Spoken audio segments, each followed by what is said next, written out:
Hello, Neil Petrie again with Nigel Furness, the veteran Brighton campaigner.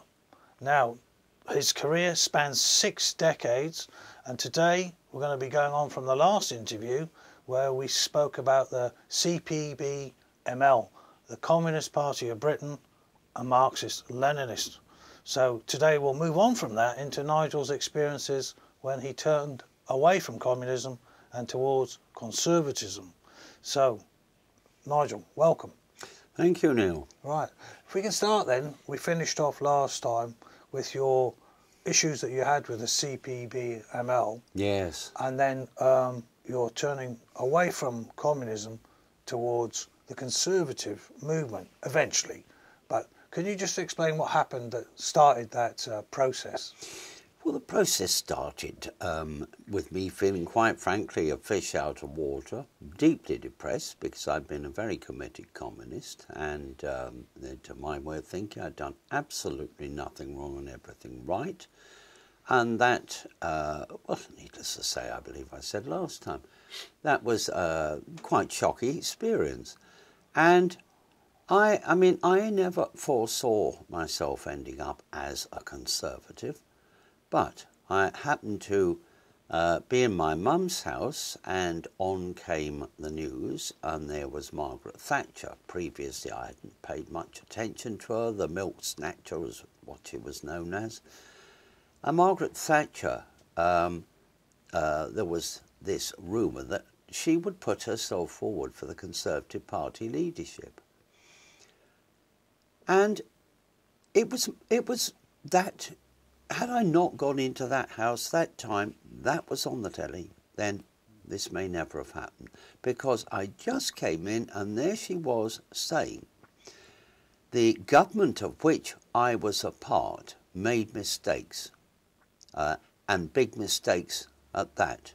And I for one, said she, and she held her hands up like that, said, I will hold my hands up, and should I find myself leader of the Conservative Party, I am perfectly prepared, said she, to shoulder my part of the collective cabinet decision, and I will do. And then I saw something I'd never seen before, that just some look in her eyes, the incredible intensity of those blue eyes. She leaned forward slightly and she said, and I promise you here and now, I will do everything within my power to rectify those mistakes. And I thought, I have never, ever heard a politician of any persuasion apologise. And I thought, you know something? She's going to do it. Don't be so ridiculous, said my mother. I said, would you loan me a tenner? I was very hard up in those days. What do you want a tenner for? I said, to put a bet on her. I'll do nothing of the sort. I'd give Ted Heath all my cigarette cards. I can't stand that woman. Anyway, I had a quid. I went up to the bookies. I went into the bookies. And lovely welcome. I'd never been in there before. An old East End guy with a cigar, big fat cigar hung out the corner of his mouth. What do you want? I said, to put a bet on. Yeah, which race? I said, it isn't a race. I said, it's a political bet. A political bet, and really taking the proverbial out of me with this, you know, a shop full of committed gamblers. Who do you want to put a bet on? I said, it's for the Conservative Party leadership race. Oh yeah, I've been expecting a few of those, said he. And, right, so who do you want to stick your money on? I said, Margaret Thatcher. Well, I can't repeat in front of camera here because his response was very far from decent and polite. The whole shop was in stitches. Have you heard this? One pull, the other, blah-de-blah. He's out for his treat. Why stop there? Why not make it a tenner? Why not make it a pony? Why not make it a monkey? I said, if I had £1 million about my person, I said I would lay that on your counter right now because that is how certain I am. I said, and I'd be running Ladbrokes, not whoever your boss is. Well, he said, oh, go on then, I'll be generous. How about 100 to 1? Really? Yes, really. I thought I was clover. Yeah, Yes, that's right. yes. Yeah. So that is how it began, and the more I Very watched, capitalist of you. Very capitalist of you. very capitalist indeed, That's right. but not an occasion. Yes, okay, what's going on? Not an occasion to be missed. Yeah. Very And that began the process. And Right. the more then, of course, I saw, I mean, it did help the fact that, as we've discussed in previous episodes, I absolutely detested the ground Ted Heath walked on. The feeling, of course, was mutual. So again, I learned to be pragmatic as a communist. My enemy's enemy is my friend. Mrs. Thatcher can kill off Heath for me. So that's how So that it was came her about. basically announcing her Yeah, standing. That was and just just by that was the coincidence. first, total coincidence, the first she had actually announced. And after that, then, what were the other issues that spring to mind for you that carried on that journey? Well, the other issues were, I just rapidly began to realise that, and I worked at the time for the health service. I was an operating department assistant, an ODA, in Southlands Hospital, which used to be in Shoreham. There's hardly anything but left now. And I got to see things which, and I'd been working in that hospital when I was a communist. And oh yes, we were all for the NHS. But were we for the shocking amount of waste? You see, it's all very well having ideas with the best will in the world. And, I may cane the politicians, but very often I think there are these that get into power. They put themselves up for election. They really intend to do well, but they've no idea what they're letting themselves in for. That's where the sympathy ends. But the other thing too, I got a phone call when I was in the operating theatre from a lady I knew who said, "Do you fancy a little evening job?" And it was in a place that had better remain nameless.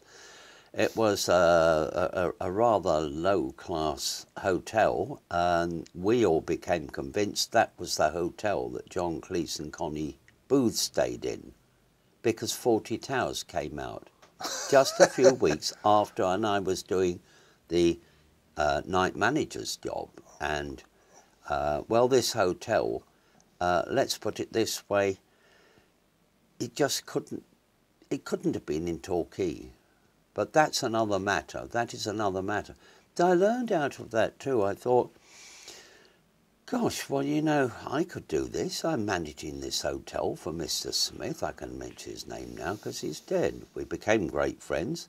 But he sacked me several times because it was done. He was completely an entrepreneur. There was no employment contract. You had to pay your own tax. You were self-employed. That sort of thing. Right, yeah. And, if the face didn't fit, he'd get rid of me. And every time he got rid of me, he had to ring and ask me back. And every time I negotiated a pay rise. As if you want me back, it'll cost you. And, well, how it began to all materialise in my mind that, yes, I'd always been bargaining collectively as a trade unionist. Yes. Well, I could do this for myself, and that's exactly what I did, and promptly became, well, not exactly popular among my work colleagues, Yeah, how come you're the only one gets a pay rise? Well, because I have the something beginning with B to knock on the door and to actually put my foot in the door when he goes to try and slam it. Not so fast, Mr. Smith. Sit down. We need to talk. Need to negotiate. Oh yeah, but he developed. He saw his widow when because there I was at his funeral, invited round the house, and Barbara, the widow, said, Ron always had an admiration for you. I said, well, Barbara, he had a pretty funny way of showing it. Oh, it was grudgy, albeit she was a Scottish lady. But she said, and I said, why did he have that admiration for me? Because he put his father out of business. That I never knew.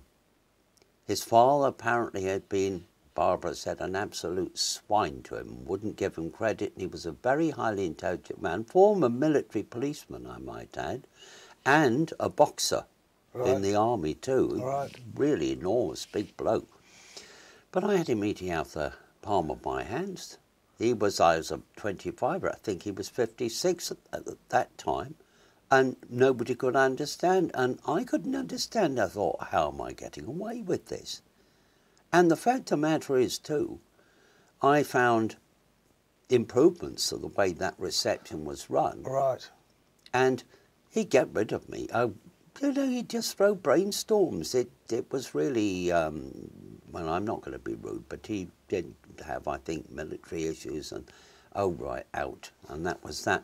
And then next thing, he'd walk into the pub. I'd see the shadow, a bumbling shadow through the frosted door, and say, and make out he's looking around, and you know, and who's he looking for? I'm over here. So, were you faulty, or was he Mr. Faulty, as far as John no, Cleese was concerned? No, he was neither. It was Alberto Fortunato, who is now deceased, so I can name names, who was from Gibraltar, right? Not Barcelona, but he had the little moustache and everything else. And stupid little Spanish fly, the under-managers shout at him, I'm not Spanish, I am Italian, Fortunato, Italian, never, never, never Spanish. Everything. And then we had Little John, who was another guy with a little taste, not the sharpest tool in the drawer, who would come and I'd rap his knuckles sometimes. I literally would, with the ruler, you know. You just polished up the counter, because he'd come and oily mitts all over the... off the counter. I mean, I don't know. It was quite extraordinary. So after that, I mean, you held that job for some time. Oh yes, off and on, off and on. Yeah, still working at the hospital. And with 2 taxis on the road, one of which I would drive sometimes. The other I had a jockey. Yeah. Driving. You'd understand about that. And it got more and more. Smith couldn't get enough of me. And I ended up, for just over 7 months, I believe it was, working 48-hour shifts non-stop. I would go in on a Friday night at 6. I booked the workmen out. I booked those who were doing overtime in again the following morning, out again the following evening, and then Monday morning, yes, and I was still there. Right. I have an incredible ability not to need much sleep. Obviously not. I'm blessed. I'm blessed that way. But I bet you needed it after that 48. But that's the trouble. Then you get into the... It's weird. You might know that from military days, but you get sort of into a period of sleep deprivation. You don't know what sleep is. You don't know how to get to sleep. And well, in the end, you work out, well, let the body take it. And when eventually it does, bang, you completely and utterly crash out. So by now you were piling up the cash as a mini cannabis. Well, yes, and I do like a pint, and of course it meant I wasn't going in the pub at weekends either. So yes, I was, and I got together £2,000 in a building society in Eastbourne. Ironically, the Yorkshire Building Society, which you hardly ever hear of down in Brighton now. So I had a deposit, and there were a couple in the Abbey Hotel, an Australian couple, who said, look, we know estate agents, we can have a look around and see if we can find something. And I said, well, I don't see why the ideas and innovations I'm coming up with, I could just as well be doing this for myself. That's something I'd never thought of, apart from when I was taxi driver, of course, but then I was always doing other bits and bobs of jobs as well.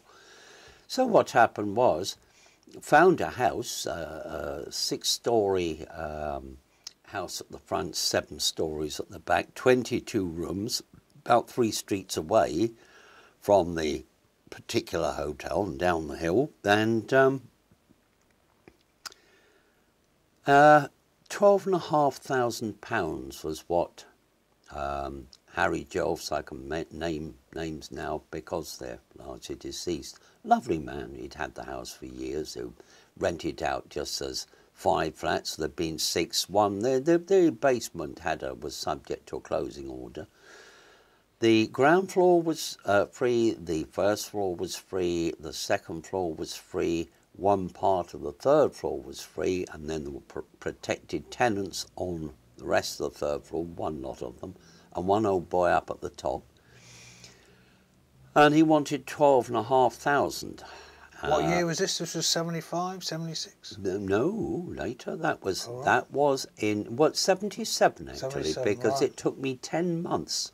10 months To build up the well, not necessarily that, but because of the surveyor who I thought and the solicitor who I thought were working for me, in actual fact, realised I had found the steal of the century, because the surveyor, who I'd known for years, tapped on the walls, and that became the thing when I bought properties. Doesn't matter what it looks like, decor was appalling, you know. Tap on the walls, absolutely solid. And another Nigel, these Nigels, Nigel Bennett, said this is the peak of Victorian brickwork. Right. 1880, the year 1880, utterly solid. Now, everybody thought I was mad, and my mum said, make him an offer. I said, Ma, I said, I can't believe he only wants 12.5. My mum was pretty shrewd too when it came to property. Make him an offer. And I said, well, what would you suggest?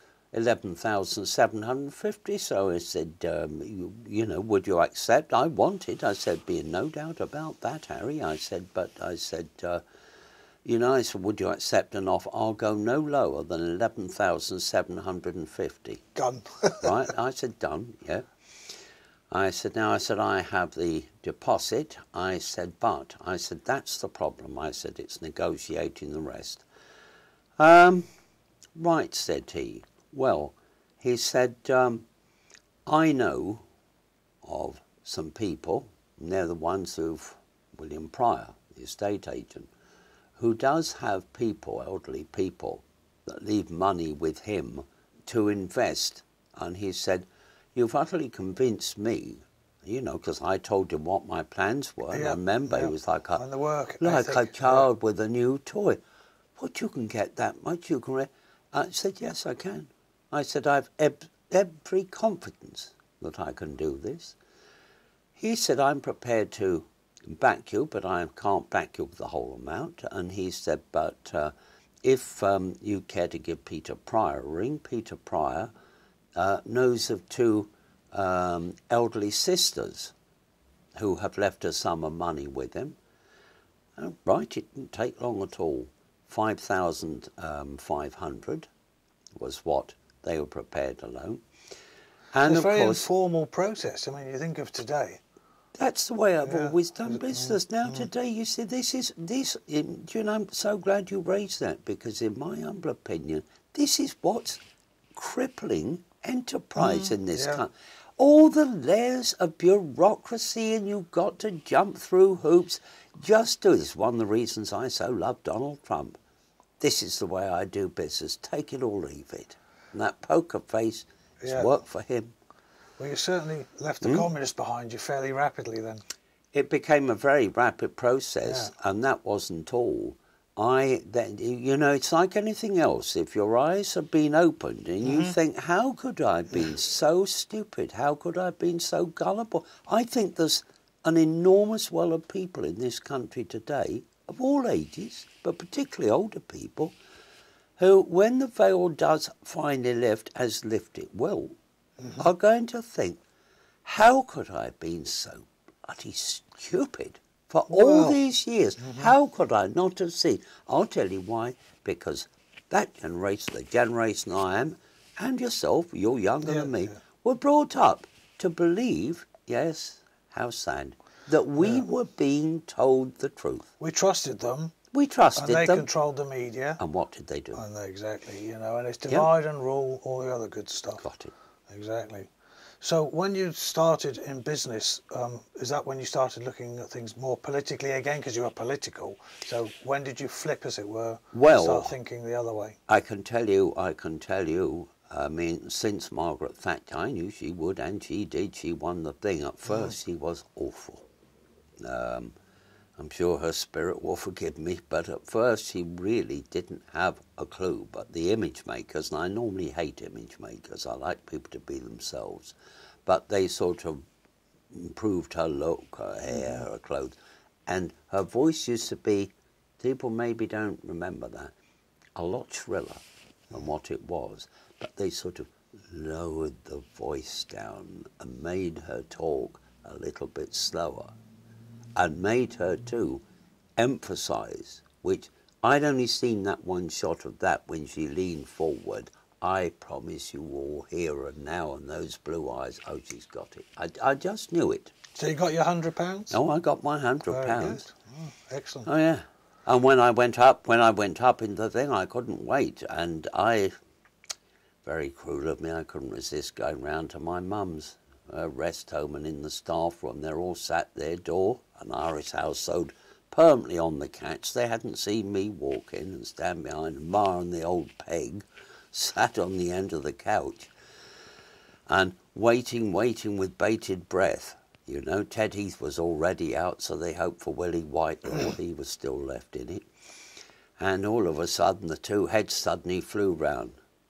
I suppose you've come to gloat, shouted my mother in a Derry accent. I suppose you've come to gloat, because of course Ted Heath was out of it. Oh, I said, I think you'll find I have something to gloat about. I said, like £100. What are you talking about? You're the loads of money guy coming up. Oh, yeah. But, well, of course, you know, when they said, and I will never forget, as long as I live, because it was Nicholas Owen, I think Nick Owen, Nicholas Which, or one or the other, was standing there. They had them sitting there, the teleprompter in those days, and he's sort of looking down to his right. We're just awaiting the results of the final ballot. They should be with you any moment now. I can't understand what the delay is. And then, we have them. And I can tell you the new leader of the Conservative Party is the way to it. But his face was just, I've never seen an announcer like that, completely unprofessional. Margaret Thatcher? Honestly. Oh, I'd love to see that clip. Oh, my mum and the old Peg burst into tears. I thought, oh dear. So, I mean, how long after that, and you bought the house, you became a landlord, presumably, obviously, with that place? And a landlord and many other things. Oh, right, yeah. You went on then to develop more business opportunities? And yes, yes. Sorry, I butted in. Yeah, no. So more opportunities, and then you went into politics after that? No, because I joined the Conservatives in 1977, yes, or 88, early 78, because then I'd got the house, and of course, it's an enormous amount of work to do. Yeah. I thought, no, I'm going to join now that Margaret Thatcher's the leader of it.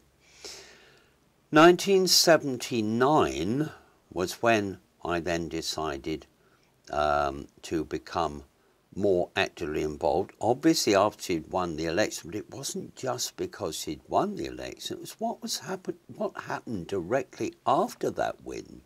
The Iranian embassy siege. That's right. I believe it was, correct me if I'm wrong, the first week of her premiership that happened. I don't remember.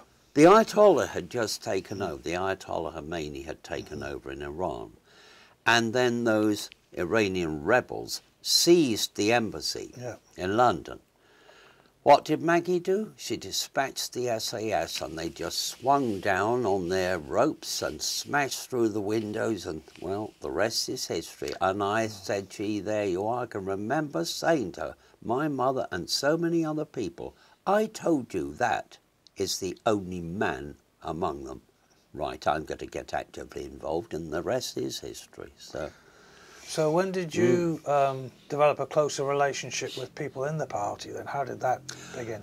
Well, I mean, to begin with, frankly, I wasn't made at all welcome in Hove Conservative Association, a lot of whom are still alive, and they can hear the truth now, and I dare them to defy me. I wasn't made popular at all. Why? Because, why do you want to get actively involved now? I said, because of that wonderful woman that we have as Prime Minister. Oh, the shock, the horror, there wasn't a Thatcherite among them. Wow. All Old school. Wets, all Hasseltinis, All right. all Yes. Heathites. Yes. Yes, old school, and all with their noses in the air and absolutely no right to be. Quite frankly, I could have bought them by that time with the rapid rise appreciating property values at one end of the street and sold them at the other. But, oh, the outsider, you know, that looking down, that Was it kind anything of to do thing. with your communist, past? Did they know about that? Oh, I was completely honest about Yeah, it. So I I would've think thought they so. always were a little bit edgy about me.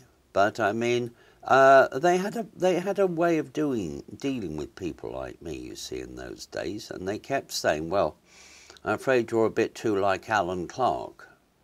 Alan Clark, said I. Yes, he used to be in Hove. He had to move to Brighton. I said, well, why would he move to Brighton? Said councillor, well, he wasn't councillor then, he became councillor, pompous man, on his door, you know, Colonel G.P.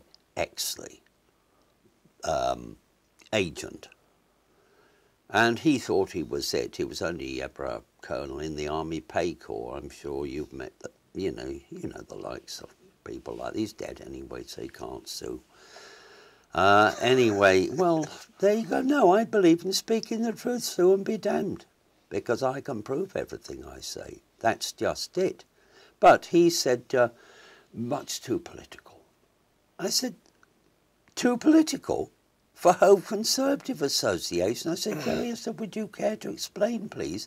We don't do that sort of thing in Hove. I said, what sort of thing? I said, did any of you vote for Margaret Thatcher? We voted for Tim Sainsbury, our Member of Parliament. Just going to alter my position slightly, is that all right? Anyway, I went on about this. And then, of course, there's a lovely man, John Capp, who wasn't at that time a councillor. And John Capp was chairman of the CPC. Now, the CPC stood for the Constituency Political Committee. Right. It also stood for, at a national level, the Central Policy Committee. So CPC meant two different things, one locally, one nationally. Confusing. Oh yes, and John Capp said, oh Nigel, you're in the wrong place, you know, cream teas and fundraising. Surely this isn't what you've joined us for. I said, well no, I joined it for the politics and because I want to help, I want to contribute. I know what I'm good at. Oh, of course, I joined the CPC and I became the deputy chair very quickly. John Capp had all manner of different things. He was a lecturer, a sail trainer. He'd Hermann Goering's old boat, but that's another story. Oh, yes, that's another story for another day. I met some fascinating people. But anyway, John, I became the acting chair. It was a bit like Derek Hatton, the militant. He was never the leader of Liverpool City Council. He was merely the deputy leader. I was deputy chair of the CPC. And, I mean, it caused an absolute uproar when, you know, I put out a statement, or I had our press secretary put out a statement to the local Argus congratulating Ronald Reagan, so time had moved on into the 80s then, for the preemptive bombing raid on Colonel Gaddafi's Libya. Who put this in there? I said, well, who do you think? You authorised this? I said, and why shouldn't I? In my respective role. It was like World War III in that office in Holland Road. And I mean, oh, well, it wasn't long There's two before. parties under one roof. And this, I've subsequently found, is what happens everywhere. The various Labour parties, I put in my questions to council and that. Now, regarding the two, or is it perhaps three Labour parties, when we had the last Labour lot, well, I got rid of them. Now we've got the Starmerites. Sadly, they want a cabinet system. Another story for another day. But yes, you learn very quickly there's no such thing as a party. It was no different in the communists either. Right. It was no different. How long did you stay in that party before you had this issue where you were looking at another way of being conservative? Well, I can tell you, it was 1990 when Maggie Thatcher was toppled on the 13th of November, I believe, but was, as my memory serves me well. Newsflash, I had to be told the news from South Africa, from somebody who used to be in the Hove Conservative Association, in our plotters group, in our CPC, had to ring me because the news broke in South Africa before it broke in this country. I bet you didn't know that. No, I did not. There you go. Oh. I was absolutely speechless.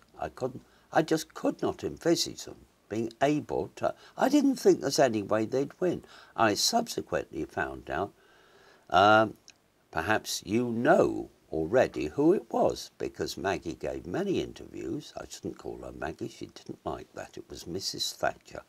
Always very formal, I might add. Or those who knew her better, it was Margaret, never Maggie. But anyway, she gave lots of interviews, and if you remember when she said she had the cabinet colleagues in, one by one, into the little front office at number 10, and interviewed them and asked them where they stood. And there was just this one. And when he came in, she said she knew by the look on his face. He didn't have to say anything. And she said, and I always remember, I don't know who it was who interviewed her, Robin Day, was it? When she said it was treachery with a smile on its face. Would you like to know who the villain of the piece was? John Major. John Major.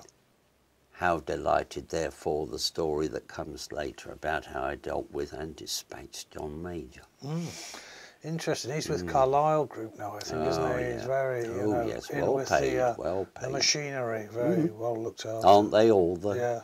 Aren't they all? Yeah. Now, so I think we skipped there. That was my issue. Because you ended up in 2 CPCs, I think as it was, because you ended up with the Central Group.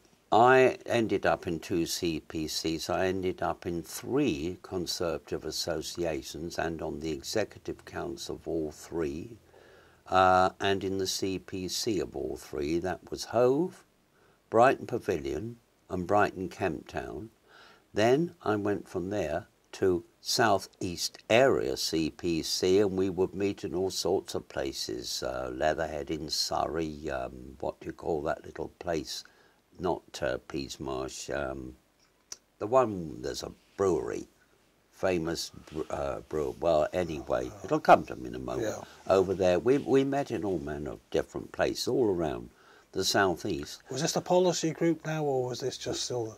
That was, well, it was a hybrid. Oh, right. Very convenient. It was actually a hybrid because it composed of people who were in the local CPCs and the regional. When it came to regional, then of course some of them from regional, straight away were headhunted up into central office. Right. And so there we met in the Tory HQ, which was 32 Smith Square. Right. And who was the kind of, who were the founders, or who were the people who ran that operation centrally? It was started by Cecil Parkinson and Norman Tebbit, 2 great friends, and they started up that idea. And Norman and Cecil, you know, they realised you needed a proper ideological, that's what Norman Tebbit would call it, a proper ideological outlet for the party, and you needed to cream off the ideas. Now, Norman wanted to thoroughly Thatcherise all the constituencies. Now, some might think, oh, that sounds tyrannical. I don't think there's anything wrong with that. Maggie Thatcher won them back to power. Who would have thought it? Just 5 years. 5 years after they'd lost 2 elections in 1974. And that is why I at times do wonder about proportional representation, because, you know, if somebody has a majority, they should be allowed. Yes, including Keir Starmer, I dread to think what he's got up his sleeve, but if people in their infinite wisdom vote for that, then they have every right to expect he delivers. After all, I was the referendum for UKIP, for the whole of the city of Brighton and Hove, and I feel 8 years on, completely and utterly robbed, because we don't have Brexit, we have Brino. So I know how that feels. And I mean, at the end of the day, why am I so keen on direct democracy? Well, I'm keen on democracy. And this, to me, seems to be the safest way. Nothing is ideal. Nothing ever will be perfect. Correct. Not on this mortal planet. Well, we're mortals. But to me, that comes the nearest. So you worked closely with Nigel, sorry, not with Cecil Parkinson and with Norman. Yes, yes. Right. What they did, they had their eyes on certain people at 32 Smith Square. They'd watch people speaking, they'd listen to them, and also they did something rather similar to this: microphone training, camera training, that kind of thing. And I can remember they had the other various, not candidates, they're just people being for the future, ones they had their eyes on. And everybody sat there and listened and watched out of sight, you know, and sound, hear what happened. And I can remember the first one went for, now would you say, I can't remember the actual question, but this young guy, would you say, yes, that's correct, cut the camera straight away. Why use a long word when a shorter one would do? It's always stuck in my mind, oh, they were slick. I've got to hand it to them. I didn't invent all this. I learned a lot, as you know, as I went through life. You seldom get long in an interview, and there's even less of it to be played. That's if it doesn't end up as a disaster on the cutting room floor, said this guy. He was quite, you know, having a go at this guy. Seconds, don't you? Oh, yeah. He said, answer things directly. Don't use fancy words. Just cut to the chase, get to the point, ASAP. It's always stuck in my mind. Now, what about those selection processes then? When you look at the people they were looking for, you know, that you've seen them identifying them, you know, now everyone's got to conform by the look of it to a certain, you know, standards that they wish to apply, and they're not necessarily the best as representatives for their people who are electing them. So how would you compare and contrast those who are going through then? They were more free thinkers, more free speakers than you see today?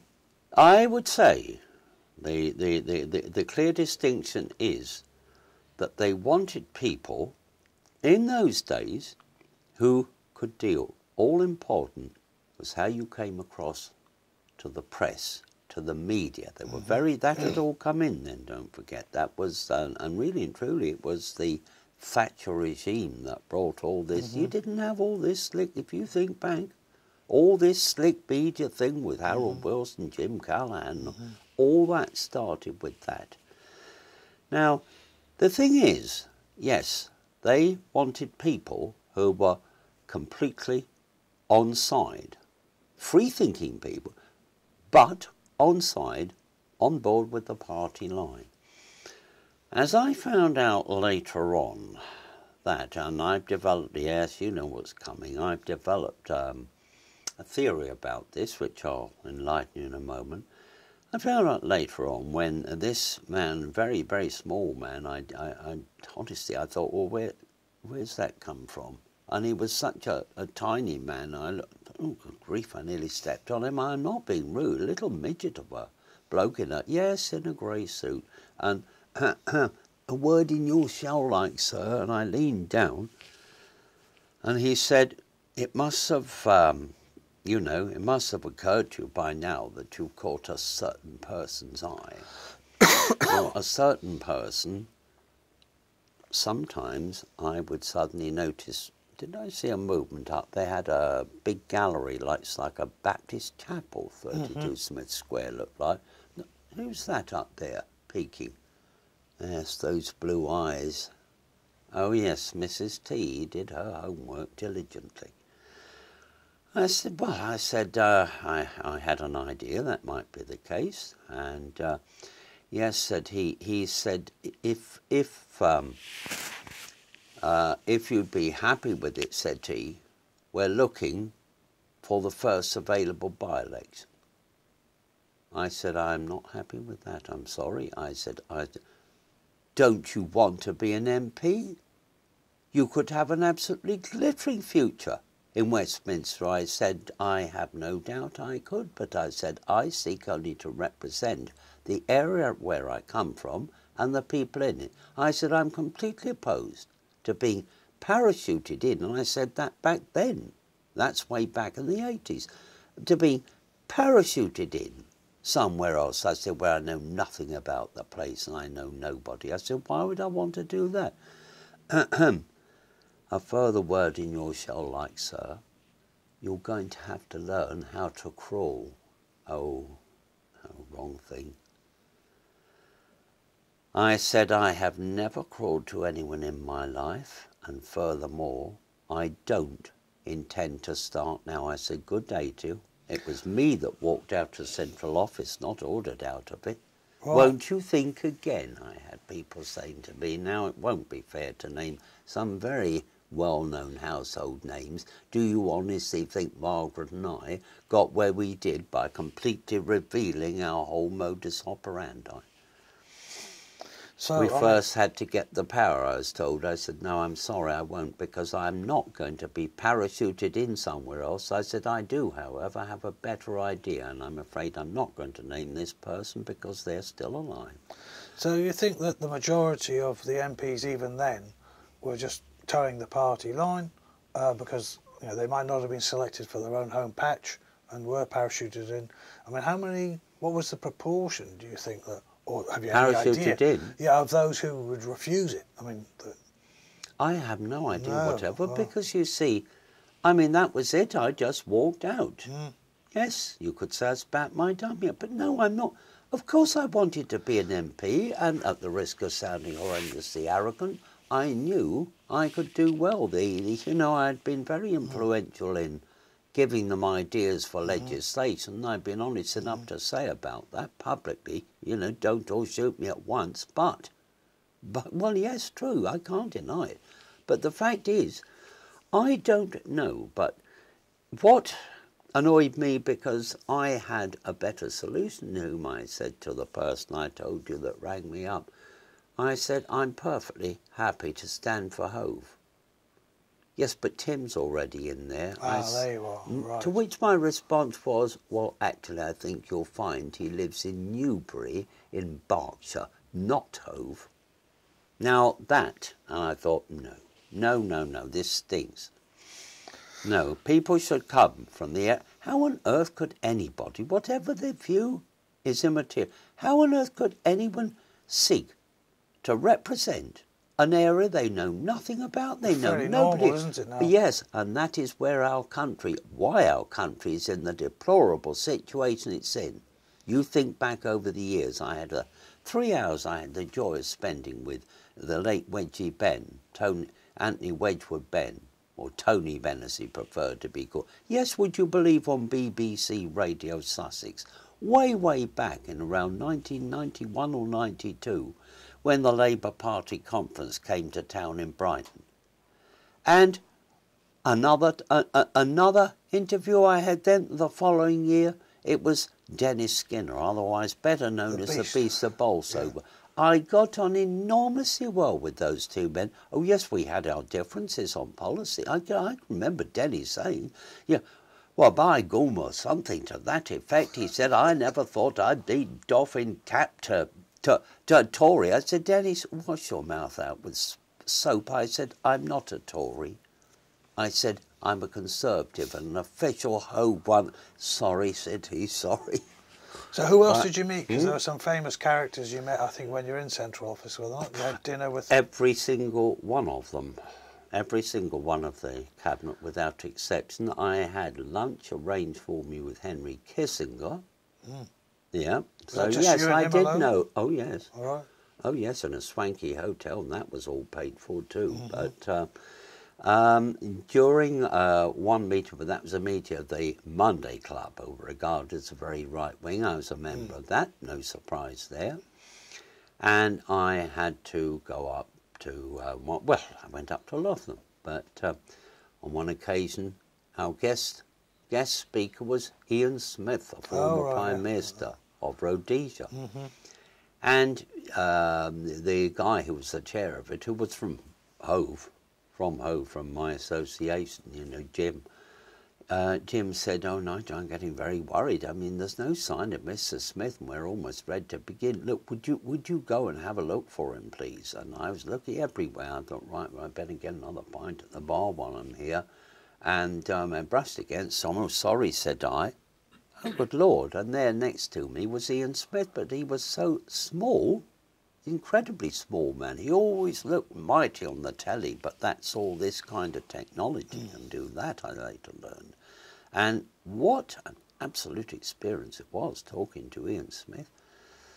Oh gosh, yes, I met a great many influential people, and it was a great joy, I can tell you. Do I regret being so hasty and say no? No, I don't, not one bit. I can get into my bed and I can sleep with my conscience. Now, I'll tell you when that was. That would have been about 1988 or 9. So you'd been in the Conservatives how long by then? Since 1979, so it's about getting on for 10 years. Yeah. And when that all, yeah. And how many years did you spend, you know, in the central office working up there? Oh gosh, I went up there first about 85, I think. Right. That, so considerable time. About and gosh, I could tell you, it took an enormous amount of my time. But I had, when I bought my second house, I had a best friend who became a business partner, and that was the thing. I'd never been afraid to delegate. Val, the late Valentine Hogan, he, you know, we're partners. He ran everything in my absence, and truth be told, politics was taking up virtually every waking minute of every day. It sounds like it would. Well, I'd become that involved, and not by asking necessarily. It was just, oh, we must get you involved in this, or we must get you on board here. And of course, I was only too happy to do so. So you never married, you were basically... I did marry. I married to politics. I was going to say, it sounds it, doesn't it? And let me tell you something. I would imagine, yes, I've had my share of relationships. Politics is far worse than any nagging wife or would-be wife, let me tell you. You never get a minute's peace. Why am I complaining? I love it. Yeah, but as you came to the end of that time, officially, with the party, what then transpired? Because you'd walked out from the central office. Yes. You're still a member, obviously, of the Conservative Party at that point. Yeah. You carried on for some years like that? I stayed on, and I had hoped that, you know, I really had hoped, vain hope as it were, that Tim Sainsbury, that they might decide, but, you know, to ease Tim Sainsbury out of the frame. But as Tim Sainsbury, his brother David ran and still runs, or his son probably runs it now, the Sainsbury's, the mighty Sainsbury's empire. Tim Sainsbury used to always claim he had nothing whatever to do because he got embarrassed by the name, and Labour always Sainsbury's. You can just imagine. How many times, as I tell you, Nigel, shouted Tim Sainsbury on one occasion, I may carry the name, and yes, it's my family, but I am not involved in Sainsbury's. Well, I remember saying at one executive council, you're being somewhat economic with the truth there, aren't you, Tim? I said, you just have failed to enlighten everybody as to what I know about. What do you know about me? What do you know about me? He was a junior defence minister at the time. I said, well, you just happen to be the biggest shareholder in Sainsbury's PLC. Did you really think people... Such a gasp went around the horn. That's his own Conservative association. And of course, he's such a cheapskate, he put sod all into Tory party funds. So, I wasn't his favourite person, I think it's quite safe to say. Yeah. So, you remained with the party for how long after that? Well, I can tell you exactly what happened. In 1990, I had stood in 1990 for the Conservative Association of Brighton Kemp Town. I've been unanimously selected to stand for a winnable seat. And in those days, by the way, Labour had only just taken over, and there was a third of elections each year. Right, And the fourth year, it was the county election. It was that system. Oh, okay. Now, Labour had just got one more in '86, and they crept up another one. So, 1990, and I was selected. 1990, I stood in Hollingbury, by the way. Hollingbury, for the first time that I stood in Brighton Pavilion. And no, I didn't win, but the editor of the local paper, the Argus, did note two things, said he. He said, and he began his column by saying after the, the election result, election nights at the Dome are invariably not a pretty affair, and certainly not for the faint-hearted. Therefore, and this year was no exception, said he, said Adam Premium, but therefore, what a refreshing change to see two lone Tories dare to brave the baying mob. And those two Tories, significantly, said he, had, on a dreadful night for the Tories, had the least swing against them. Notably Nigel Furness and Michael Barrett, the Tory leader of the opposition. And yes, we both went out there and we braved it on the platform. Sadly, there's never been another election night held in the Dome, which is a terrible it's a piece of pure theatre, but I'm afraid I wrecked it all. Yes, I plead guilty because I would not be cowed by the mob. I said, let's get this straight, and I had 8 microphones in front of me and a voice much stronger then than what it is now. I said, I'm not scared of you, and I'm going to say my piece, and guess what else? You're going to listen. All hell broke loose, the usual bottles and cans and fruit and all the rest. They ripped all the seats out. Do you know something? Really? I would not be. Suddenly a tap on my shoulder, and I could see by the pips on the thing, a chief inspector of police. Sir, if it's your intention to foment a riot, said he, I must caution you. I shouted through the microphones, it is my intention, Chief Inspector, to exercise my right to freedom of speech and my right to comment, having submitted myself to this gruelling election process. Be gone with you. And he did, he just skedaddled. They ripped not a thing. And yes, I was provocative. I said, you're not really much good when it takes to aiming shots, are you? I said, why not try this profile, try that one. I am not afraid of you. And by the way, there's a load of IRA people in there too, because they'd had during the election campaign none other than Jerry Adams, and I'd taken the police in, yes, and marched in and declared, this is an illegal gathering. Remove these people.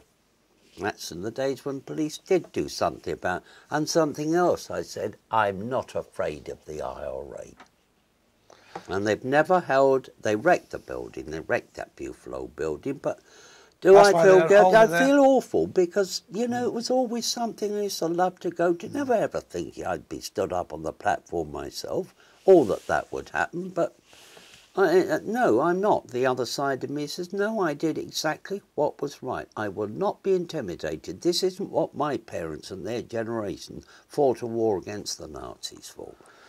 Right, so that's why it's not held there anymore, because of that. Never been held there since. No, so it's the Brighton Centre, or it's out at the Amex, the American Express football stadium, Brighton and Hove Albion. Right. Never at the Amex, never at the Dome. And then, of course, for a while, where we had a great hall, in Hove Town Hall, it was squeezed in there. But I'm afraid that's my responsibility. Right, and so when did you kind of come to a close of that period of being in the Conservatives? How soon after all of this did that happen? Well, I'll tell you, because I was selected in very late 1990. I've still got all the letters and everything about this. I keep all these things. I was selected to stand in Kingscliff Ward, now long gone, Kingscliff Ward in Brighton, Kent Town. And I was selected unanimously by the committee of that ward. And then, yes, I'll name her. She's no longer with us either. But if my good friend David Smith gets to know I'm running his wife down, he won't be too pleased, the former councillor, but nevertheless, Pat Smith called me into the office and said, look, Nigel, I'm sorry, I'm not prepared to let you run. It's all been selected, the leaflets have been printed, the whole lot. I said, on what basis, Pat? Your links with Brighton are just too tenuous. Now, I had two perfectly bona fide companies, Pavilion Properties and Pavilion Investments. And Michael Barrett, who was the opposition leader for the Tories, he rented the top floor of that office at 28 the Old Stein. He rented that for his solicitor's practice. He drew those up for me, and these are companies which were on the shelf, but ready because I was expanding rapidly. And they were ready there to be, you know, that was his advice, and also will qualify you to stand in Brighton, because frankly, Hove don't deserve you. We need you in Brighton. Oh, Everett in Brighton, we need you in Brighton. And so there you are. And then Pat Smith decided to deselect me. I got a letter, I've got it to this day, from Rosemary Hughes, who was the secretary of Kingscliff Ward Constituency Association. And Nigel, seeing as we selected you unanimously, or I can't remember, it's 8 or 9 of us, said she, we have jointly and unanimously tendered our resignation as a committee. They promptly went over, months later, to the Brighton equivalent of the, call it for want of another name, real Conservatives that I helped to set up in Brighton. Oh, right. And we had councillors. Right.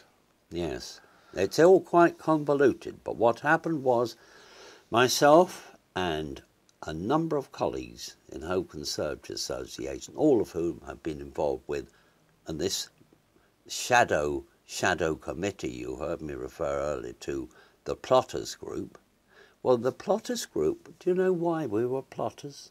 Because we were trying to preserve 65 Holland Road, the building still standing today and standing proud, whom we had been told by the Executive Council the building was rotten to the core and it was a liability and we should get rid of it. One Kenneth Lane, yes, well, Kenneth Lane, OBE, other buggers' efforts indeed, he got that because, yes, we won, we held. This all culminated in holding an emergency, an EGM, an emergency general meeting, at which violence broke out, I might add. Certainly not from us, but we were attacked. We won. But then it all collapsed. I, to this day, cannot remember how something happened, somebody let us down, and I can't remember. But put it this way, we called the EGM, we won the EGM, and this John Capp, the councillor I was telling you about earlier on, who got me into the CPC, now, he and the mayor, the current mayor, John Broadley, the late John Broadley, they were the joint leaders of this shadow committee, and it was to save the headquarters. Save the headquarters. We had a hall that could accommodate about between 200 at a pinch, I would say 250, with ladies and gents at the end, catering facilities. We'd 4 floors of offices above, which we rented out, and the damp old basement down below, stuff that wasn't perishable. The Yellow Lantern antique shop over the road was paying us rent for that. Jerry actually had his office on one side as you went in the door, and Muriel, who ran day-to-day business, was on the other. No other political party had an HQ like that. That was so because of the vanity and the ambition of the late Kenneth Lane. That's what that was about. So you then And well, that was it after. That was it, you well, left after with Pat these others, Smith. Oh no, several still I stayed on, still my colleagues there. But it was after Pat Smith deselected me. Right, that's it. If you're putting up with this, Nigel, said my best friend, the late Valentine Hogan. I'm not. I'm out for yes. I'm out for a whole load. Right, I said. Well, I don't see what's to stop us setting up the real or the official Conservative Association.